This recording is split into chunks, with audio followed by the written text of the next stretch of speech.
Alors, Vega Investment Manager, c'est le spécialiste de solutions, finalement, destinées à la clientèle de gestion de fortune et à la clientèle patrimoniale de Natixis.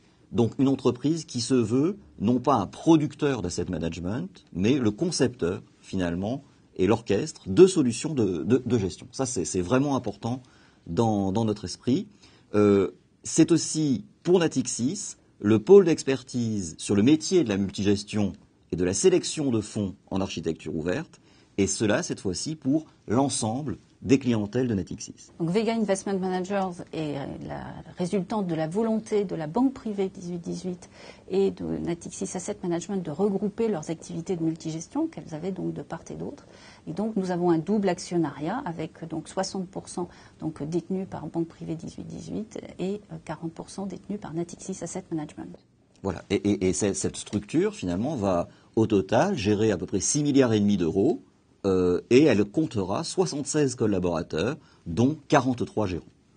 Alors par ce double actionnariat, par ces doubles origines, on emporte dans notre ADN donc une cible de clientèle très très diversifiée, avec à la fois donc la clientèle haut de gamme, la clientèle patrimoniale, mais aussi de la clientèle que nous servons donc dans les réseaux, plutôt de la clientèle patrimoniale, et donc la clientèle institutionnelle qui vient de la part de Natixis Asset Management.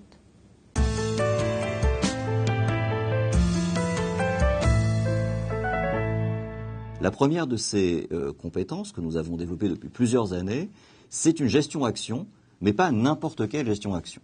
Une gestion-action qui s'est focusée justement sur l'idée de préserver le patrimoine de nos clients dans la durée, et donc qui joue des valeurs défensives, des valeurs de croissance, et en particulier dans ces valeurs de croissance, ce qui est important pour nous, des valeurs qui ont de bonnes barrières à l'entrée, des valeurs qui ne sont pas menacées par le jeu concurrentiel, qui se sont sur des segments sur lesquels elles sont en situation concurrentielle forte, protégées par des marques reconnues, par des brevets ou par tout type de barrières à l'entrée. Alors nous avons aussi une compétence en gestion taux, donc très spécialisée sur les obligations de la zone euro et Europe. Et donc là, notre équipe de gestion parcourt l'ensemble des axes qui peuvent être utilisés dans une gestion taux, donc que ce soit des stratégies donc plutôt sur la courbe ou des stratégies de crédit. Donc on intervient aussi bien sur les courbes de crédit que sur les dettes gouvernementales. En complément de ces deux expertises, qui portent toutes les deux sur la zone euro, nous avons développé une expertise de multigestion qui, elle, justement, a vocation à attaquer toutes les classes d'actifs qui ne sont pas les actions européennes et les obligations européennes. On est incapable aujourd'hui, avec la taille que nous avons, d'aller en Chine sélectionner des actions chinoises, en Amérique latine sélectionner des actions brésiliennes. Donc que faisons-nous pour pouvoir avoir une gestion vraiment internationale et diversifiée?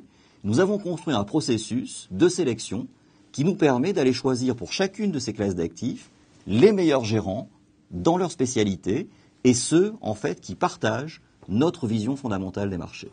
Et nous parcourons donc cette compétence en multigestion aussi bien donc sur la gestion donc long only que sur les gestions alternatives.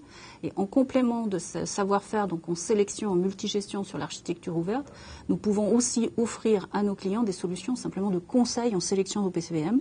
Donc effectivement, ils peuvent souscrire dans nos fonds de fonds ou on peut simplement leur faire une offre d'accompagnement dans leur propre sélection en architecture ouverte qu'ils font. Et donc globalement, ces offres multiples, que ce soit en gestion directe ou en multigestion, eh bien, on peut les décliner auprès de nos clients, à la fois sous la forme d'une enveloppe de gestion sous mandat ou sous la forme de fonds d'OPCVM, donc qui sont mis à leur disposition et qui sont agréés donc, par l'AMF.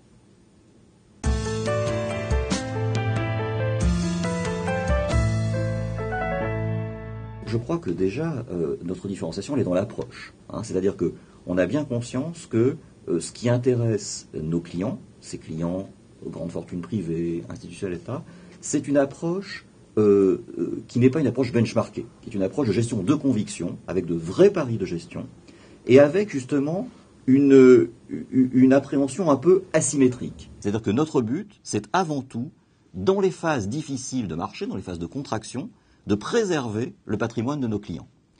Et je dis ça, quitte à ce que, dans les phases de hausse, eh bien, ma foi, on ne prenne pas peut-être l'ampleur totale de la hausse. Mais qu'en tout cas, nous ayons une approche qui permet de limiter fortement la perte que nos clients encourront dans les marchés difficiles. Et on sait que quand on a perdu 50% sur un portefeuille, il faut gagner 100% pour revenir au point de départ.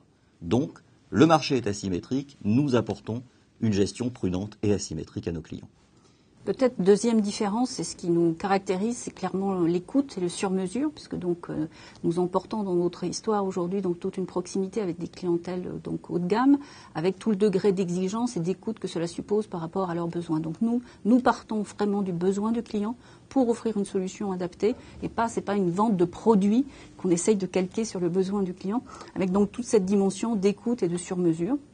Puis je pense qu'il y a aussi une autre caractéristique, c'est que nous sommes donc une maison encore à taille humaine, donc avec une palette riche d'expertise et une capacité donc à répondre à une multiplicité d'attentes, mais une conservation de dimension humaine et réactive qui nous permet donc d'être au plus près des attentes des clients en permanence.